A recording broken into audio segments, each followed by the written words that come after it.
Welcome, ladies and gentlemen, Gungans and droids across our beloved empire to on Old HoloNet News, the only news you'll ever need, because you have no other choice. And in today's video, bring it on down, we got our first official confirmation of a brand new Boba Fett coming to Star Wars Galaxy Heroes, representing the Boba Fett that we saw inside of the Mandalorian. However, this is also going to be kind of a first new type of character in that it seems like it's heavily designed to dominate territory wars. And I have some examples to kind of give you an idea of what you might be expecting. So come on over, let me show you what we got cooking here. So sometimes I feel like CG just does not want people to know what's going on in the game. You would think they would have at least made a link on their forum post linking to this official StarWars.com news article that was published earlier today here. But nonetheless, aside from that minor point of criticism right here,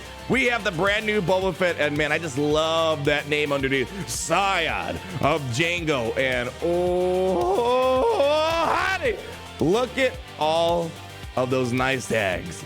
It's got the bounty hunter tag, unlike Beskar Manda, which is one of the limiting factors about the character. We're not going to go into a whole entire rant about him right now, Gary. And he also has access to the Scandroid tag, two of some of the more lucrative factions inside of the game right now in Star Wars Galaxy of Heroes. And here is the big kicker. Special synergy highlights in Territory War game mode. Territory Wars has become all of a sudden, with the introduction of Relic 9, has become easily one of the top 5 most important game modes. Not the most fun game modes potentially, but it is easily the top 5 most important game mode with the recent updates that happen, and a character that might be extremely dominant inside of Territory Wars is something that's really going to mix things up. And I have a lot of thoughts to share about it. Hold on for a second. Let's get through the rest of this right now. We got a little teaser. There's no full kit reveal right now. Active abilities have 0 cooldown. Contract can be fulfilled by bounty hunters or scoundrels, and that is very reminiscent of what Fennec Shan's lead was also able to do, and gain stacks of momentum, which empower his active abilities. Beyond that, this was a very simple and short post right here with a lot of variety of Mandalorian related things. The bounty hunter has, he appeared in the Mandalorian after recovering his armor, rockets into the popular mobile game. And there isn't any details. Is this a legendary character? Epic confrontation? My sneaking suspicion is this might be the next Conquest character. Maul has just been unlocked as of yesterday, and we will be making videos about Maul later on today, but I figured it might be important to do a short video on this. And usually by the time you unlock the first people unlock the new Conquest character, there's a road ahead, and they announced the new road ahead, the Conquest unit. So that's my suspicion right now. That is not confirmed, but it is confirmed that Boba Fett, Scion of Django, will be coming to Star Wars Galaxy Heroes. So I want to talk about a few things here first, and I want to talk about that Territory War game mode synergy. There's a problem with Galaxy Heroes.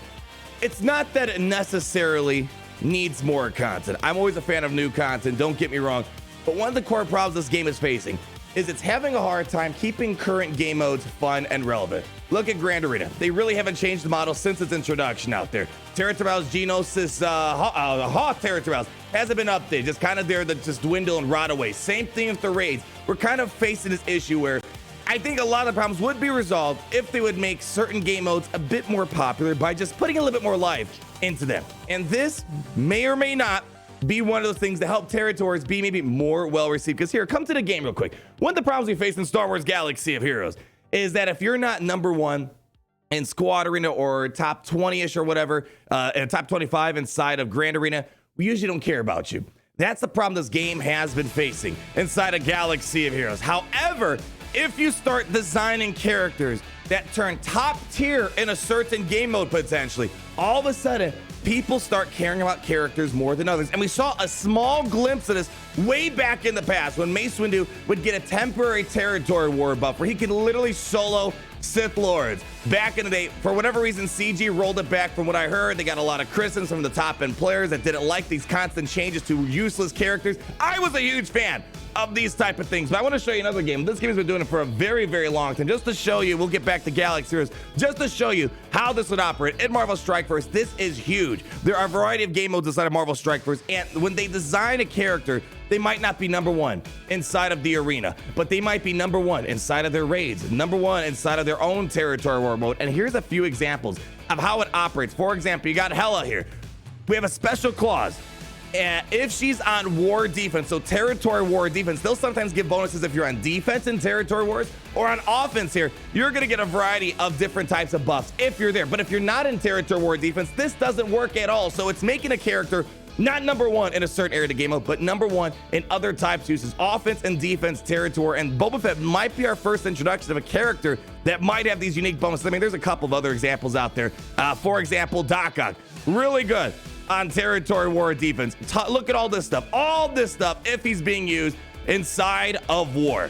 That's a whole chunk of a kit that you don't get access in other areas of the game. So although Dakok, for example, is not number one inside of the arenas, he is great inside the war aspects, and I have a feeling that's kind of the direction they might be going down. And I have been an advocate of this system because when we get new characters, I say, we just don't care about you if you're not top whatever. Kind of like Omega. Imagine if Omega was garbage in Arena, garbage in Grand Arena, but in Territory Wars, she really juiced up her damage if she's being used on Territory War offense. I don't think many people would complain because you're taking characters that aren't being used and making them better, and that rewards people who like to maybe gear up characters that might not be great for Grand Arena, but maybe they could be useful for other types of game modes out there. And I feel like this might be a positive step in the right direction. Time will tell if they're going to execute this properly. So that's going to be a mini update. I think one other point to make is we've only had really maybe one character that had kind of specific call-outs. Like, for example, Aura Singh. She has this thing that's really kind of calling out the Challenge Rancor raid as well as the Sith raid with this whole toppled mechanic. Wasn't really that important for the Sith raid, but they haven't really experimented or really dove into this topic that much. And Boba Fett, Scion of Django, might be that first step towards that direction. So there you go, ladies and gentlemen, Gungans and droids across our galaxy. Boba Fett coming to the game. Conquest is probably my prediction here, but you guys know that if you want more information, make sure you hit that like button, subscribe so you're not missing a thing, and most importantly, always remember, it's great to be in the Empire today. We're getting a nice little round of applause. You guys are amazing. I love you. Thank you so much for coming out, and I'll catch you guys later. Mwah!